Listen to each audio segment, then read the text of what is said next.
fifaliana lehibe indray no ansoana tokatantsika ny amin'ny diniotia tonga ny fotoanatsika izay rahantsika amin'ity fandarana manokana ity zany saingy ataontsika ao anatin'ny larana fampianarana foana zany larana fahatelo amby roapolo zany izy fa fandarana manokana mazava ho azy moa zany fa ilaina motorina atao anatin'ny fampianarana ilaina ho renesin'ny olona ilaina hoarahan'ny olona manerana amin'izao tontolo izao afaka manaraka nareo amin'ny teny frantsay ao amin'ny YouTube Yahushua TV français afaka manaraka nareo amin'ny teny anglais ao amin'ny Yahushua TV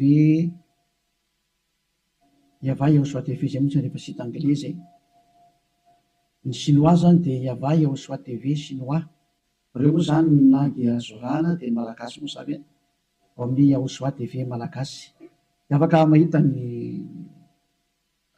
moa zany ny fandarana ianareo rehetantsika aloha zany dia arikiva afaka metraka amin'ny telo mpiara-tanana Dadamariava ho voninahitry ny ranomasina iariva afaka atsika saotra betsaka Dadamariny amin'izao fotoana izao izay ahafana manazava mampianatra ny olona ny fahamarinana ho voninahitry ny ranomasina ilay andro ny fahamaliana fametrahana ny fahamarinanao fametrahana ny voninahitranao taio izao teny izao Dadamara Yayava aroka ho hamarinanao mandrakariva ny teny ho voninahitry ny ranomasina isan'andro zany dia apetraka ho ampiara-tananao ny teny izay ambarako sy rehetra teny hozaraina amin'ny tsirairay avy ho fahafantarana ny olona ny fahamarinana dia ny fahamarinanao saotra betsaka Dadamara Yayava aho amin'ny anaranao Yahushua naovana izany teny rehetra izany amen. Fandarana manokana ny fandarantsika androany ataontsika hoe larana fahatelo amby roapolo fampianarana indray ny ambassadeur-n'i Yahushua Eliana no mandroso tokatantsika eny amin'ny teny ity ary amaly ny fanontaniantsika rehetra izay apetraka avy hatrany angamba manarana telefona eo amin'ny écran mahafany olona mandefa SMS ataontsika SMS ny antony be dia be ilay tapatapaka be dia be ny tapatapaka mety isy koa avy any ampitan-dranomasina dia efa mesazy raha telefona no sahirana be tsika fa SMS tsy maintsy tonga ary tsy maintsy voavaly daholo rehefa SMS zany dia ilazana zany tsika fa atao avy SMS ny izy 032 86 663 98 032 86 663 98 zay antsika rehetra izay manaraka amin'ny radio dia mety tsy mahita an'ilay numéro telefona nareo dia izay naveriko izay 032 86 663 98 ny fantaina mipetraka moa dia hoe ngamo rehefa mivavaka dia mbola mpanota iza zany nampianatra an'izany teny izany izay moa zany ny lohateny ny fandarantsika androany izy moa zany milaza fa rehefa mpivavaka na hoe manaradia zany zanak'Andriamanitra zany dia mpanota ny dikan'izany afaka manota dia izay mihitsy moa zany ny tena iainan'ny olona sy arahan'ny olona mbola afaka manota mihitsy fa io zanak'Andriamanitra io rehefa maty dia noentiny daholo ny fahotana ary namelany fahotana izy tamin'ny izy maty teo amin'ny hazofijaliana ary ny dikan'izay dia afaka manota foana amin'izay ny olombelona dia moa zany ny tena zavain'ny olona rehetra manerana azy tontolo izao zany zay ilay mpanaradian'i Jesosy rehetrarehetra zay hoe afaka manota daholo ny olona rehetrarehetra ary izy afaka manota iny dia ny antony dia satria efa in'ilay zanak'Andriamanitra iny no ny fa mitondra ny fahotana sy ny karazany ka afaka manota intsony zany ataoko hoe tena Andriamanitra vendrana be mihitsy ny fampirezidan repoblika raha mbola misy saina noho izy dikan'izany ange zany hoe Andriamanitra maneraka olona anao ratsy ange dikan'izany tena Andriamanitra vendrana be sa metsy be ny teny ilay Andriamanitra vendrana be zany ma tsy sady tsy namorona iny tsy nanamboatra iny tsy zanak'Andriamanitra zany iny tsy niantona teo amin'ny fijaliana zany Jesosy io teneniko io Jesosy zany hoe masika be anao tena tonga ny andro andravana zany andravana zany zany Elia zany zany efa mahitsy be ny teniko andravana zany mihitsy raha tsy moramora nanaovan'ny olombelona 2 na tsipitsipinyny eny amin'ny elo zay ny adalanareo izay mbola teo atsipiny amin'ny elo any efa tsy tonga saina dia anareo ny anareo fa anjarako mampianatra sy miteny hoe aza miditra amin'izany intsony rehefa ampy zay 2 arivo taona zay fa be loatra zay natsipin'ireny tany amielo zay dia tsy teny hoe tara kosa tara loatra natongavanao tsisy tara zany normal biana ny fahatongavany Eliazo mety be mihitsy ny tena izy mihitsy ny tena izy satria maninona miteny an'izany ny filoham-pirenena raha mbola mba manome polisy gendarme hiambina ny olona tsy hanao ratsy ary raha manao ratsy ilay olona tena gadrainy any am-ponja mihitsy nasiany ny tribonaly anaovana ny fitsarana ary mandefa olona any am-ponja ny mpanao ratsy dikan'izany tena mbola mandinika ny olombelona noho ny Andriamanitra tomponareo ary Andriamanitra tena manakotana fiarahamonina ny Andriamanitra nareo satria maniraka olona anao ratsy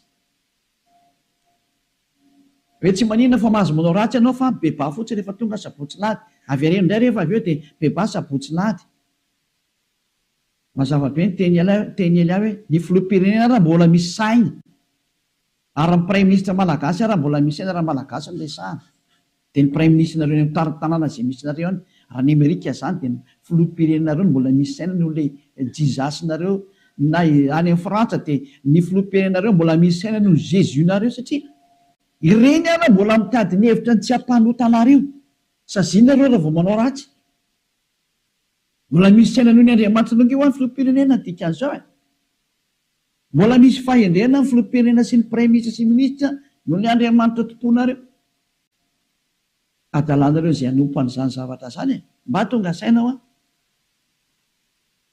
mialohan'ny mesazinareo moa zany dia ny anana nefako alolo hoe zatra tena mahavariana nge zany sady zany hoe ahoana tokoa moa ianao ve dia Andriamanitra ho no arahanao amin'ny mampamorona anazy zany ianao zany ny dikan'izay raha mpamorona izy mpamorona eo Andriamanitra io dia zany ianao zany ka raha mpamorona zany ilay Andriamanitra maninona moa izy mamela ny zanany andehanao ratsy raha Andriamanitra zany na ny ankonany anao ratsy fa ny tena Andriamanitra dia zao tsy manaiky ny ankonany anao ratsy novenovy tahaka ny ray aman-dreny mananjanaka dia tsy ndray aman-dreny mihitsy aniraka ny zanany hoe andana manao ratsy fa mifona fotsiny aminay ialahy rehefa avy eo ohatran' izany angely sary dana mangalatra ialahy dia rehefa azo lahy daholo zatra rehetra dia veny aty amin'izay mifona efa nazo aloha lahy zay dia avelako rehefa avy eo indray iverina indray rehefa rapitso indray jangatsanga indray anao rapitso dia mifona fotsiny indray rehefa avy eo ohatran'izany ange ty sary ty tsy mba Andriamanitra zany aminahy fa devolo manao an'izany hevitra zany tsy mba misy Andriamanitra ny teny an'izany zao ny tenyle Andriamanitra marina fa zany moa fampidirana taony ary teny entina tonga sainanareo hoe tsy izy mihitsy ny ty Andriamanitra ny tomponareo hatramin'izay ty fa mpiara-miasa amin'ny devoly zay moa le fampianarana tary amin'ny numéro 18 sy 19 zay mpiara-miasa amin'ny devoly io ny androny dia zao ilay tena Andriamanitra dia namoaka an'izao fanambarana zao aza manota intsony zay ny tena baiko n'ilay Andriamanitra tena marina hoe aza manota intsony ka raha izay Andriamanitra tena marina zay ny namoaka an'izay baiko zay aza manota intsony zay ahoana moa zany ianao ny lasa mbola misy miteny hoe mahazo manota kambo fa netin'ilay zanak'Andriamanitra ny fahotanao dia afaka manota anao fa mibebaka fotsiny rehefa avy eo tena zany rehefa tehany feon-demony ny teny izy ohatsy rehefa tsika ny histoiran'ilay vehivavy janga ilay vehivavy janga any dia zao rehefa nijangatsanga izy dia tratrany olona dia nomelohan'ny olona ary nandeha hovonoana rehefa nentina teo amin'ny Jehosoa izy dia hoy Jehosoa hoe zay tsy nanota taminareo naoko hitorabato azy voalohany zany ny tenyilay zanak'Andriamanitra tena marina zay kanjo moa zany hiala daholo ny olona tsisy afaka nitorabato satria samy mpanota daholo dia izy amin'izay Jehosoa mantsy an'ilay olona hoe raha vehivavy eo nakaiza daholo ilay olona naiky hamonanao teo dia hoe tsisy eo tsony tompoko tsy nisy nanameloko anao va dia tsisy io tsisy dia hoy Jehosoa hoe za koa tsy manameloko anao tsony teo zany le fanadiovana teo za tsy manameloko anao tsony zany hoe nodiovina ilay vehivavy nomboka teo hoe za tsy hitondra fanamelona anao tsony fa izao kosa manomboka eto aza manota intsony ianao izany hoe izay olona ny fanena tamin'ilay zanak'Andriamanitra tena marina dia nahazo an'izay teny izay taona hoe manomboka eto aza manota intsony zay ny tena ny fanena tamin'ilay zanak'Andriamanitra marina matoa zany nareo mbola manota mandrak'androany tsy ilay zanak'Andriamanitra tena marina ny fanena taminareo fa devoly ny fanena taminareo alay tomponareo tena devoly akitsy raha fotsiny zao Laovaka itsika zay tantara zay. Zay ihany dia fampiandiniana ireo ny zavatra rehetrarehetra sany zay. Zay ihany dia ampiandiniana ireo ny zavatra rehetrarehetra zay. Raha jerevantsika mba ampidirina kely angamba ty teknisianina. Jaona 9 andininy fa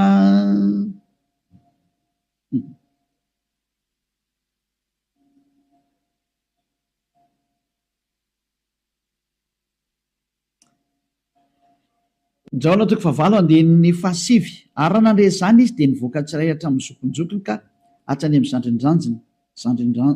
zandrinjandriny ary Yahosoa irery ihany no sisa teo sy ilay vehivavy. Ka rehefa nitraka Yahosoa dia izy taminy, raha vehivavy aiza ireny, tsy nisy nanameloka anao va? Ary hoy izy, tsy misy tompoko. Dia hoy Yahosoa, za koa tsy manameloka anao. Zay ilay hoe le famindram-pony mandeha voalohany. Dia hoy izy hoe za koa tsy manameloka anao. Ary eo aoriana le famindram-po amin'izay na le fanadiovana, le teny manafaka anao dia misy toy le teny hoe mandehana ary amin'izao sisa izao aza manota intsony. Zay zany no toy ny teny Yahosoa hoe aza manota intsony ao aorianan'izao zavatra niaonanao tamiko zao, aza manota intsony ianao. Zay ny voalazany teny marina zany zay. Zay ilay hoe tsy maintsy mandeha le famindram-pony Yahosoa le fanadiovany. Aorian'izay aza manota intsony. Aneny Jesosy kosa dia manontany foana. Fa rehefa avy eo mifona indray dia manontany ihany dia mifona. Jerevantsika deo aloha zay melona natongavan'ny SMS nareo amin'ny fanontanianareo hoe ngamo mbola mahazo manota rehefa tafaraka amin'io Andriamanitra marina io. Valy teny ny divolo miteny hoe mahazo manota, fa le Andriamanitra marina miteny hoe tsy mahazo manota intsony. Dia dinio izay miaraka aminao zany, manao koa izy ilay miaraka aminao. Eny izy zay. Antsika aloha hitodika indray tsika any amin'ny teny manaraka indray. Indray tsika aloha hijery indray tsika aloha Jaona 5. Jaona 5:14. Rehefa afaka izany dia hitany Yahosoa teo an-kianjan'ny tempoly raha lehilahy. Dia hoy izy taminy, ino efa sitrany ianao aza manota intsony fa andraho anjoanao izay ratsy nohony teo. Teny faharoa navoaka ilay tena zanak'Andriamanitra tena marina izay hoe mba tsy anjoanao ny ratsy nohony teo dia aza manota intsony ianao. Zany hoe izay olona ny fanena tamin'io Andriamanitra marina io zany, ilay zanaky ny avo indrindra ilay tena izy dia ny tenenany hoe aza manota intsony fa andraho anjoanao ny ratsy nohony teo. Aza manota intsony fa andraho anjoanao ny ratsy nohony teo. Izao ny voalazana soratra masina ato hoe aza manota intsony fa andraho anjoanao izay ratsy nohony teo. Izany hoe mazava be zany ny tenin'ilay zanak'Andriamanitra fa rehefa tafaraka aminy dia tsy mahazo manao ratsy intsony. Zay zany le tena tafaraka amin'io zanak'Andriamanitra io, tsy manao ratsy intsony. Nao tsika aloha tsy teny manaraka indray tsika aloha. Roa zany zay no ahitantsika hoe tena tsy mahazo manao ratsy tafaraka amin'io Andriamanitra io zany. Vakentsika indray ny Jaona 1. Dao ndraiky tsika mbola hijery teny hoe ahoana marina ny teny io zanak'Andriamanitra io hoe mety ve le manota zany. Andao hidirantsika indray amin'ilay Jaona 1:1. Ato indray tsika fa ity ny fefenan'izy menakavy. Ao amin'ny 9 ato daholo Jesosy no miafina. Ty ny fefenan Jesosy ty. Jesosy tena zahatra tena tsy izy mihitsy. Jesosy Jesoa ity ny afenany. Jaona 1:1 mihaino daholo zany Jesosy menakavy amin'ity teny ity. Raha hoy isika tsy manana ota isika dia mamita tena ary ny marina tsy ato anatintsika. Zany aloha zany ny teny voalohany zay. Hoe raha tsy manana ota ny ontsika dia mamita tena ary ny marina tsy ao anatintsika. Fa raha miaiky ny fahotantsika isika dia matoky sy marina izy ka mamela ny fahotantsika sy manadio antsika ho afaka amin'ny tsy fahamarina rehetrarehetra. Zay. Dia toy izao ihany. Raha hoy isika tsy nanota isika dia mampandainga azy ary ny teniny tsy ato anatsika. Dia io faran'io ny tazomy zareo amin'izay hoe raha hoy isika hoe tsy nanota isika dia mampandainga azy ary ny teniny tsy ao anatsika. Tazomin'ny Amerikanina io, Frantsay, ny Anglisy, ny Alemaina, Malagasy, ny Afrikanina rehetra zao tontolo zao dia miara-mitazona io teny io ka miteny hoe tsy maintsy manota hony araka ny tenin'ny apôstôly John. Ary raha ohatra ny sanatrehan'izany apôstôly John tokoa nampianatra an'izany, efa any amin'ny elo John mizoatsika amin'ny teny zao ary mitony kitoza araka ny teninareo. Raha tena izany tokoa ny tia nitenenina tamin'io. Raha i John no nitarika ny olona hanohitra ny tenin'ny Jehosoa, ilay zanak'Andriamanitra tena marina, ka ny teny zany John zany nanohitra ny tenin'ny Jehosoa le hoe aza manota intsony fa andrao anjoanao ny ratsy noho teo. Ka i John indray no miteny hoe mahazo manota ka moa fa ratsy mpanota dia mampandainga an'Andriamanitra nareo. Dia miteny aminareo fa efa any amin'ny elo John mizaotsika amin'ny teny zao. Ary mahitsy be ny tenin'ny ely hafa tsy sangina mihitsy izany teny zany. Any amin'ny elo John na hoe Ioanana. Satria navita nanohitra ny Jehosoa, ka zay manohitra ny Jehosoa na apôstôly na iza na anjely na iza na fanahy masina na fanahy iny, any amin'ny elo zay manohitra ny Jehosoa. Satria ny tenin'ny Jehosoa dia tenin'ny dada Iava. Tahaka ny Elia tsy manohitra ny tenin'ny Jehosoa mihitsy. Mazava zany zay teny zay. Ka raha io teny io ny afina fenanareo dia miara-mitsipy any amin'ny elo miaraka amin'ny John nareo satria nanohitra ny tenin'ny Jehosoa. Satria ny tenin'ny Jehosoa dia ny teny mihitsy hoe aza manota intsony.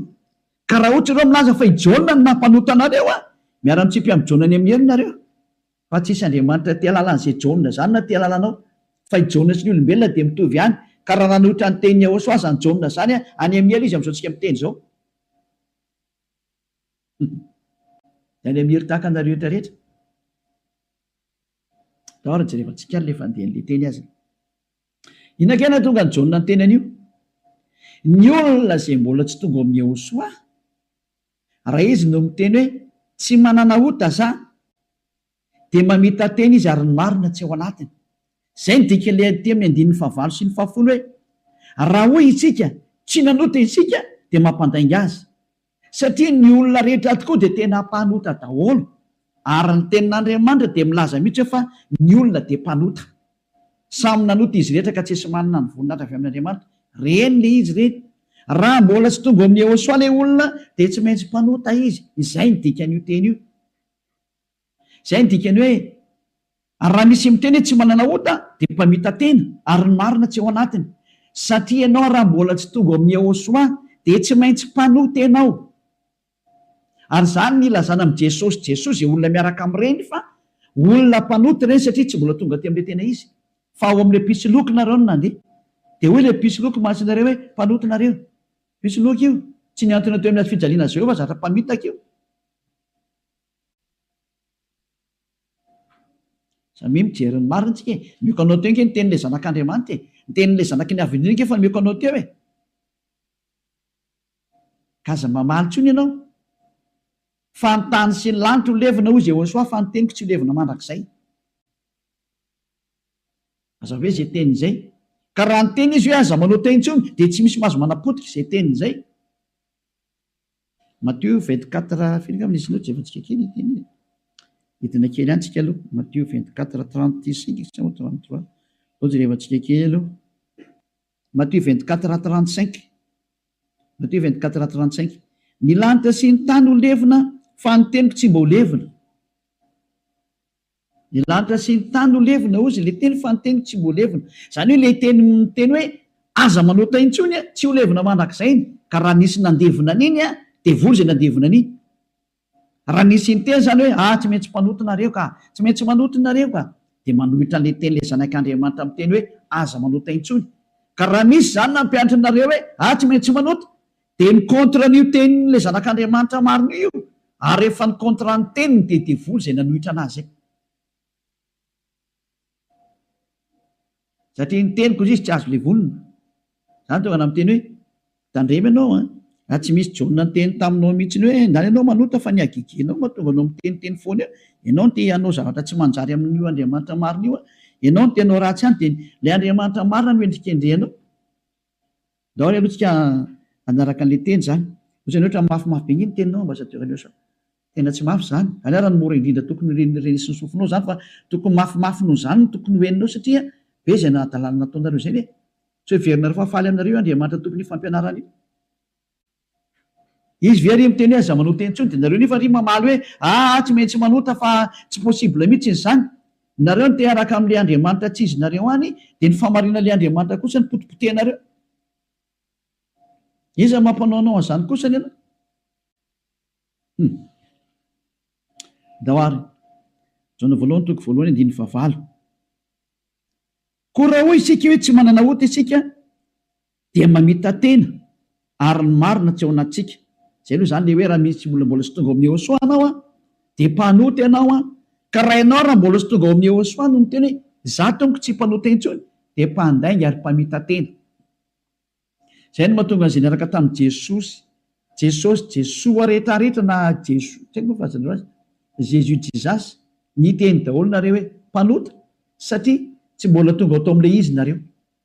Dia tsy maintsy miteny mpanota nareo, porofo mitohaka amin'ny tendanareo fa tsy mbola tonga ao amin'ilay tena le zanaky ny avy nareo fa pisy loko miaraka aminareo, sady mpandainga ny pisy loko. Tsy niantona teo amin'ny fijaliana zany kory na ny kely ary, tsy nanitsaka tety kory ny ary ny tongotro io. Toizantsika amin'izay ny 9:7. Fa raha miaiky ny fahotantsika isika, mila miaiky ny fahotanao ianao zany dikan'izay, dia mahatoky sy marina izy ka mamela ny fahotantsika. Tena tady mamela izy raha miaiky itsika ary manadio antsika ho afaka amin'ny tsy fahamarina rehetrarehetra. Afaka daholo ny tsy fahamarinanao rehetrarehetra, hatrany amin'ny fieritreretana ratsy voadio daholo mihitsy. Tsy mety manana saina ratsy mihitsy, fa tsara foana ny saina, tsy mety mandeha makany amin'ny zavatra ratsy mihitsy izy, fa ho an'ny Yehosoa daholo ny zavatra rehetra. Zay ny fiainany. Ny fiainany dia ho an'ny Yehosoa, velona ho an'ny Yehosoa, miara-mipetraka amin'ny Yehosoa, miaina ho an'ny Yehosoa. Yehosoa ny antony fivelomany. Zay ny olona tena tafaraka amin'ny Yehosoa zay madio tanteraka, hatrany amin'ny fieritreretana madio mihitsy. Toeantsika le teny. Ko maninona ary eto misy miteny hoe raha misy miteny hoe tsy manana ota isika dia mampandainga azy. Ka raha mbola sy tonga amin'ny Yehosoa ianao no miteny hoe za tsy mpanota dia mpandainga ianao. Any amin'ny Jesosy tsy misy an'izany afaka amin'ny fahotana zany. Ao amin'ny Jesoa tsy misy an'izany afaka amin'ny fahotana zany. Zay ny dikan'izany. Dia itoy amin'izay ary io teny eo amin'ny Jaona voalohany toko voalohany io, notohizan'ny Jaona io ry amin'ny Jaona voalohany toko 7 fa tsy najanony teo, fa notohizana ry amin'ny toko 7 amin'izay. Zany hoe nitoy io teny io fa tsy nijanona teo. Ao amin'ny toko 7 dia ao amin'ny 9:4 amin'izay no jerevantsika. 9:4. Jaona voalohany toko 7 9:4. Izay rehetra manota no mandika ny lalàna, fa ny ota ny fandikana lalàna. Zany hoe ny olona zany rehefa nandika an'izay teny Yehosoa zay aza manota intsony ka ianao milaza fa mpanota dia efa nanota ianao zany dikan'izay aloha. Fa fanaporofona rehefa nandika ny teny Yehosoa ianao dia efa mpanota ianao zay. Zay mahatonga ny vavan'ny tsy afaka amin'ny fahotana. 9:5. Fantatrareo anefany fa izy no naseho hanaisitra ny ota. Io ara le teny nanaisitra ny ota ary izy ary tsy mba misy ota mihitsy ao aminy. Zany hoe rehefa ny olona zany tonga ao aminy dia tsy misy ota mihitsy ny ao aminy. Dia toy izy amin'izay ary ny 9:9. Izay rehetra mitoetra ao aminy ara dia tsy manota. Niza zany tafaraka amin'ny Yehosoa dia tsy manota intsony. Zay ny tena nytenenin'ny Jaona zay. Ary taorian'ny fananarany tarikatra amin'ny Jaona voalohany toko voalohany 9:9 dia nitsindriny amin'izay ny teniny fa rehefa tonga ato amin'ny Yehosoa kosa nareo dia tsy manota intsony. Ary zany hoe raha mbola sy tonga amin'ny Yehosoa nareo dia mpanota nareo. Rehefa tonga ato amin'ny Yehosoa kosa nareo tsy mpanota intsony. Zany mampiseho miariary mihitsy fa mpamitaka sy mpandainga iny Jesosy iny. Iny Jesosy mandainga io. Adalanao zay te hiaraka amin'izany Andriamanitra mampandainga, sady mampandainga ny Andriamanitra marina ary misy loko ny asany ary nandefanareo any amin'ny heri. Adalana ianao raha mbola hiaraka amin'izany ianao, safidinao moa inoko. Raha tsy enga amin'ny miaramila ny devolotiko ianao dia naika an'izany famononanao zany. Fa raha olombelona normal mailo any ery amin'ny teny tonga saina daholo ary tsisy manaiky fitahana intsony. Adino meko anareo ny fanaporofona. Io iny hoe izy io toy antsika eo amin'ny 9:9. Izay rehetra mitoetra ao aminy dia tsy manota. Nizany zany mitoetra ao amin'io Yehosoa io dia tsy manota intsony izy, fa izay rehetra manota ozy izy ao niteny Jaona amizay dia sady tsy nahita anazy ary tsy mahalala anazy. Tsy netan'io zanak'Andriamanitra maro io nareo. Midika zany fa i Jesosy dia tsy zanak'Andriamanitra. Jesoa dia tsy zanak'Andriamanitra marina. Tsy izy io. Pisy loka ary mpamitaka satria nampanota anareo foana hatramin'izay. 2 taona nareo mipetraka atao anatin'ny fahotana. Tsy afaka anareo zany ny dikan'izay. Mbola hiteny any venareo fa marina ny lalakaleana. Toizantsika ihany ny teny Jaona satria Jaona ihany nampangainareo dia ileo Jaona koa ny namafy ny teniny. Jaona voalohany ihany 7:9 dahoarany. 9:7 moa vakitsika. Aleo 9:5 aloha tenentsika ny tenin'ny apôstôly Jaona. Izay manota dia avy amin'ny devoly satria ny devoly manota hatramin'ny voalohany. Io izy io. Niza zany manota dia avy any amin'ny devoly zay satria efa tonga Jehosoa manala ny fahotana. Izay manota amin'izay izy Jehosoa amin'izao dia avy any amin'ny devoly izy. Ianao zany rehefa mpanota dia avy any amin'ny devoly ianao. Mpitondra fivavahana ianao. Laza ianao zany fa mpanota ny olona. Avy any amin'ny devoly ianao. Andriamanitra tompony olona ianao. Laza ianao fa mpanota ny olona ary ampirisinao ny ota ny olona. Avy any amin'ny devoly ianao. Zany hoe olona ny rahana devoly akety zany io miaraka aminao io. Mametrereta. Olona sy tonga saina miteny mandeha ihany ianao. Asakasakanao aloha fa zay ilay fandarana androany fanavotany ity. Niendry mahita loza kamery ny adala mandroso kavoa. Lao raha vaketsika indray ny teniny.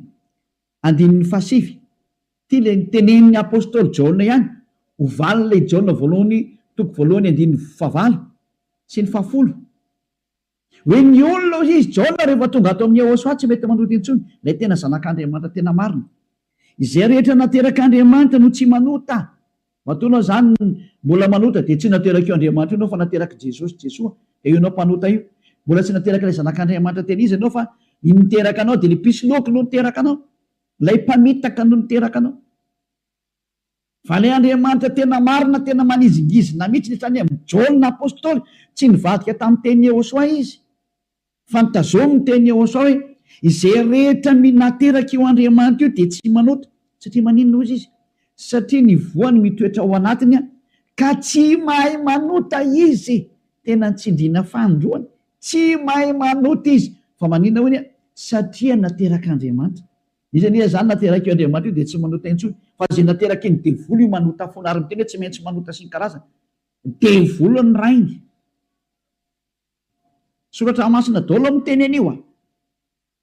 Tsy misy nidirany Elia mihitsy ny zanona kely fa samy soratra masina jerevantsika. Ara konfirmeny Elia mihitsy ny teny le zanak'Andriamanitra marina. Ilay maty teo amin'ny fijaliana hoe aza manota intsony. Zay ny tena teneny ao anatin'ny baibolinareo zany teny zany.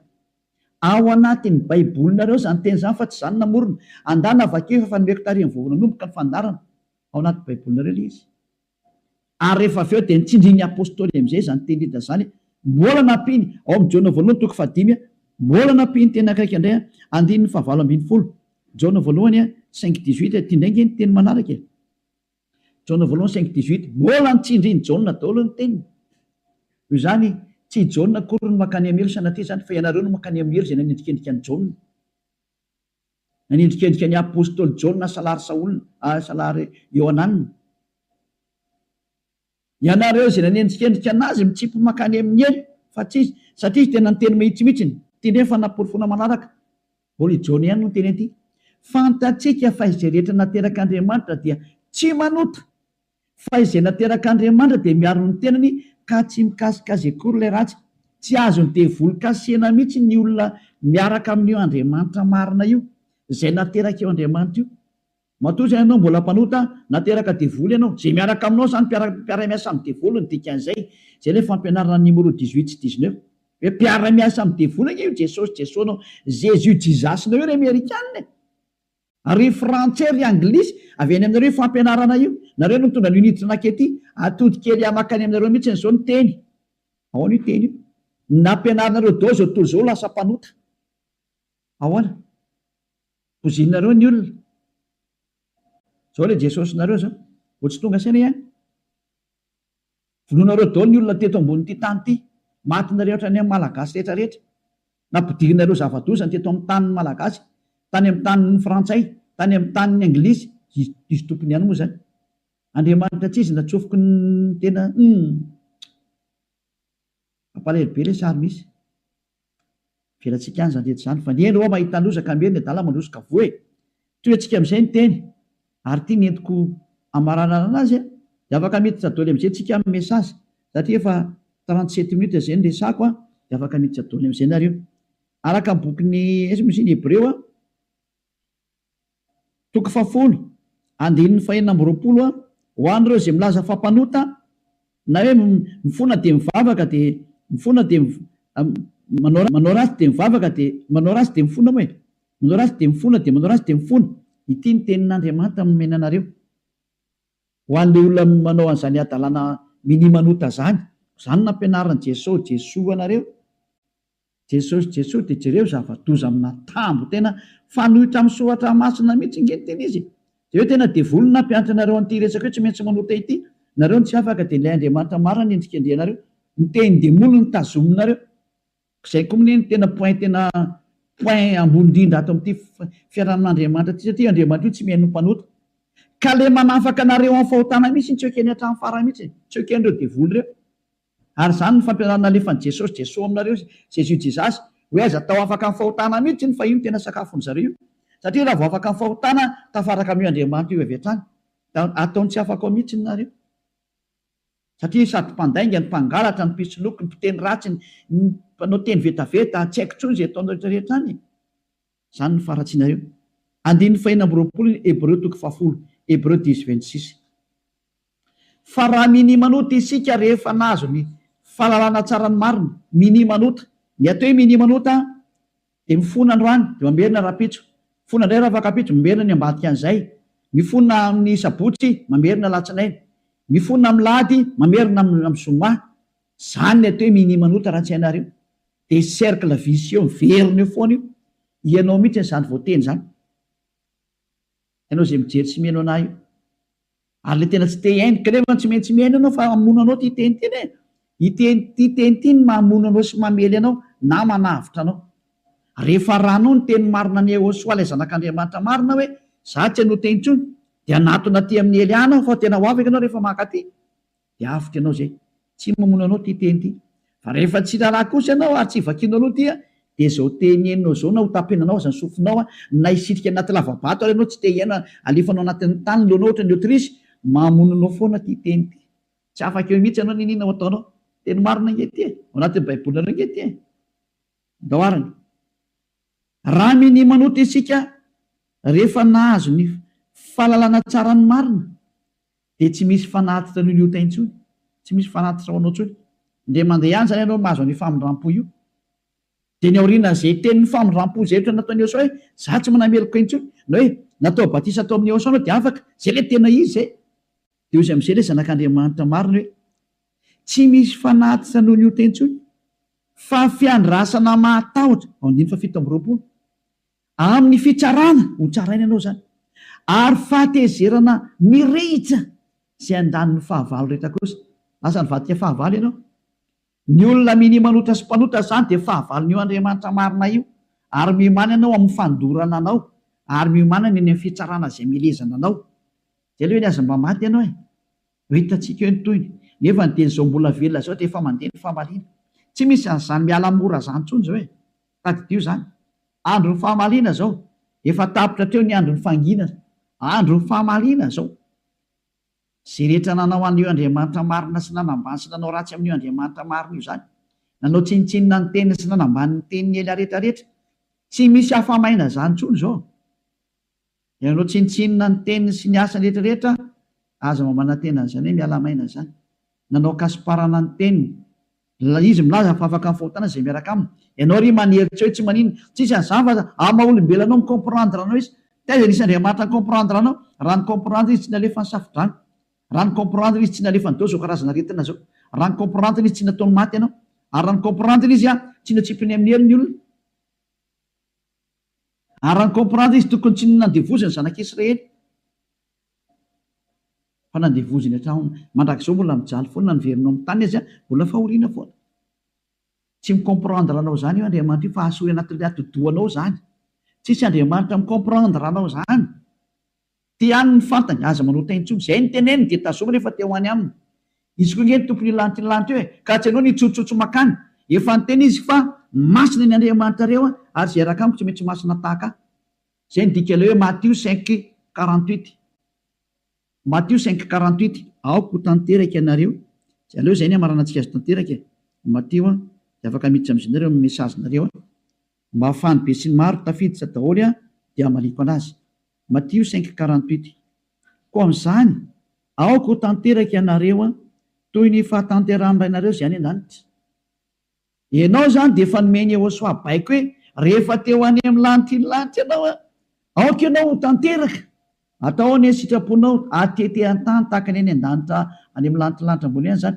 Manomboka eto ianao zany dia tsy maintsy tanteraka. Dikany tanteraka ao amin'ny teny Anglisy dia hoe perfect. Ary ny teny frantsay hoe parfait. Ianao zany mila parfait, perfect, tanteraka ozy ny tenin'Andriamanitra rehefa teo any amin'io Andriamanitra marina io. Fa ny olona zay tsy parfait tsy mahazo miditra makany zany. Ozy ianao zany parfait mihitsy. Madio zany eritreritranao. Voalazanao madio be mihitsy ny eritreritra tena ho any Yehosoa rerery ny zavatra rehetra momba n'izany Elia zany. Nuk vakitsika teny zay hoe madio ohatra ny mieritreritra any bokin'ny Hébreu any angambany izy. Jereo antsika Hébreu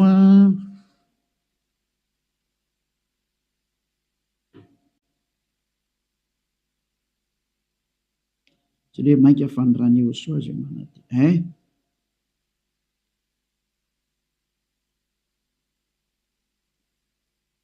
Izay mosany manadio ny eritreritra. Vakitsika amin'noko amin'ny 12 zany dia hatrary amin'ny 15 zany ty.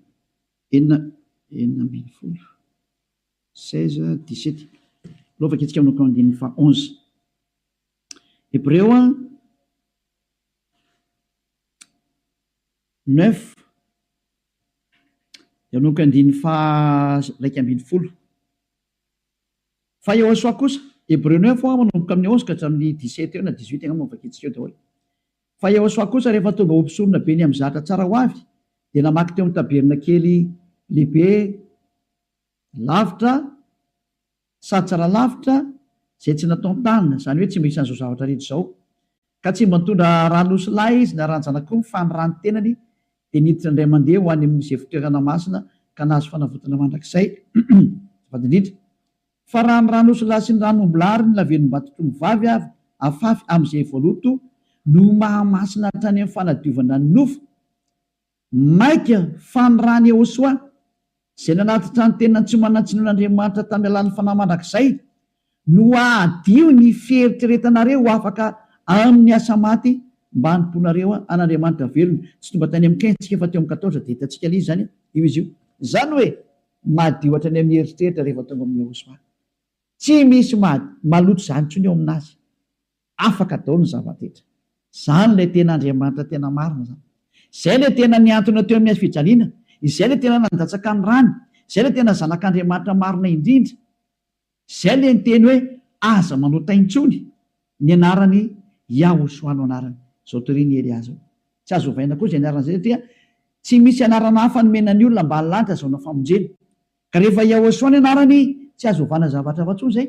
Ary Yehosoa rery na vita nafaka amin'ny fahotana tsy azonao ovaina zavatra hafa na atao ovaina atao parallela amin'ny zavatra hafa. Devoly manao an'izany, mbola devoly koa manao an'izay. Io nareo tsisy afaka amin'ny fahotana io. Fa izay nanatona ny Yehosoa rehetra tamin'ny alalan'ny Elia ankehitriny afaka amin'ny fahotana daholo ary tena madio be daholo tsisy tsinontsony. Anjaranao sisa mandray fanapa-kevitra. Za miteny aza miaraka amin'ny Jesosy, Jesosy hoy miala atao. Rehefa te-hitsipany amin'ny elo mipetraha ao. Efa miteny ho any amin'ny elo anao fa tsy solution zany. Ary anao tsy havita nova-palitao fotsiny ao Jesosy. Tsy misy Jesosy afaka minova-palitao zany fa 2 taona ianao namono olona zay. Aiza intsony ny vita madika tampoka fotsiny hoe tsika kosa fa tsy manota. Tsy afaka manao an'izany nareo satria maninona? Lay devoly lehibe nareo mihitsy ny eny mihinan-kanina amin'ny fahotana io ka ao namono nareo navelany ho afaka amin'ny fahotana. Tsy afaka ho zany mihitsy nareo izay miaraka amin'ny Jesosy. Moa Jesosy koa tsy afaka amin'izany. Samy voa daholo nareo. Fa endrena andao anatona ny Yehosoa hiaraka amin'ilay Andriamanitra Abrahama izay antsoina amin'ny anarany hoe Yahva. Andao hiaraka aminy. Andao hiaraka amin'ny Yehosoa ary andao hiaraka amin'ny Eliazy ho hitanareo maso. Mpanavitra zany Eliazy zany, mpamonjy zany, ary tsy manaiky ny faratsiana hatramin'ny farany. Tsy manaiky an'io Andriamanitra tsy izy io zany mihitsy. Tonga ny andro andravanany reny, ary tena mandrava Eliazy. Zay koa ny asany atao hoe Elia, mandrava ny Andriamanitra tsy izy. Mirary izy soantsika rehetra ho faly nandrea zany teny zany.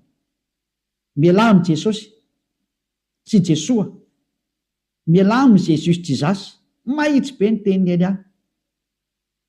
Rehefa te ho ripaka nareo dia mipetraho, safidy io sisa. Ary rehefa te hitsipy eny amin'ny elo nareo dia mipetraho. Efa niteny taminareo ampiaradia amin'ny devoly io. Iraky Satana io hanipy olona ny amin'ny elo. Azay ny mission io. Tsy niantona teo amin'ny fijaliana zany io fa laingy zany. Tsy nandatsaka ny rano zany iny, laingy zany, tsisy nataony iny zany teo. Fa mpamono iny ary tena pisoloky direct fotsiny zao izy. Ny rahan'ny Satana izy amitaka anao mba ino zavatra tsy izy, ary anamboatraboatra lalana hoe Andriamanitra mpamindra fo ka mazo manao ny adalàna ianao fa mpamindra fonga io. Nefa hitanao tsara ny teny teo fa tsy mahazo miditra ny amin'ny lanty lanta zany mpanota zany. Fa vitan'i Jesosy, Jesosy ny teny taminao hoe izy mamindra fo fa Andriamanitra fitiavana io hoe be famindram-ponga io hoe. Ary raha ny teny dada Eva za mamindra fo am'izay tiako amindrana fo ho an'izay ty azy zany. Fa ny exploité ny devoly zay teny zay hoe izy no mamindra fo ka ataovy ny adalàna. Jereo amin'izany ny fanaovana famitany olombelona, izy no mpamindra fo fa manaova adalàna ina. Dia mitsipaka ny teny dada Eva hatramin'ny farany mihitsy nge. Ka niendra mahita loza ka miheny. Hitanao zao ny loza ny teneniko anao, mialamy Jesosy, mialamy Jesoa. Hitanao tsara izy zay, mazava be ny fanazavana teto, afaka nandefa mesazy zao tontolo zao. Samy mieritreritra, zay tonga saina manapa-hevitra, manarà ny Elia amin'izay, manatona ny Elia amin'izay. Tonga ny andro hiantsoana farany ana rehetra rehetra. Tena tsy diky mihitsy hoe hiantsoana farany ana rehetra rehetra. Dia mbola mihitsy ny fotoana miazaka zala reo. Tonga ny fanapoteny Andriamanitra tsy izy, tonga ny famerenana ny voninahitra ny dadanay Yahva. Tonga ny famerenana ny voninahitra inaran'ny Yehosoa, ilay zokinay malalanay, ilay maty teo amin'ny fijaliana noho ny aminareo olombelona mba hamonjy anareo. Tonga ny famerenana nyzany rehetrarehetra zany ankehitriny. Elia nanao anazy. Zany mahatonga ny Elia miantsoantso anareo hoe dieny mbola tsy mipokany aminao ny atezerany avo indrindra, maiza manapa-kevitra teny zao. Fa tsy maintsy tanteraka amin'ity taninareo ty teny ty hoe ho atao miavaka ny manompo an'Andriamanitra marina, Yahva zay dia Yehosoa, sy ny tsy manompo azy. Tsy maintsy ho aseho zay, tsy maintsy iseho zay. Voninahitra ho an-dadamala Yahva, saotra betsaka azy tsika amin'izay teny mena zay, ary ny fandriny Elia dia tonga saina daholo rehetra rehetra hitodika ho any amin'ilay mpamorona anareo, ilay tianareo, Yehosoa no anarany. Ariva afakitsika. Saotra betsaka dadamala Yahva. Taio zany teny zany. Fa tena tena hitondra soso fahasoavana amin'izay rehetra miaina, ary fahatsarana ho an'izay rehetra mandry. Fanavotana ny olona ny anton'izao fampianarana izao, ary fiantsoana ny olona hitodika sy hiverina ho any aminao. Valio antso ny tsirairay avy, valio teny ny tsirairay avy dadamala Yahva. Mamalia vavaka ianao, voninahitra anao mandrakizay, arovy ny teny izay nomeko satria avy any aminao ry.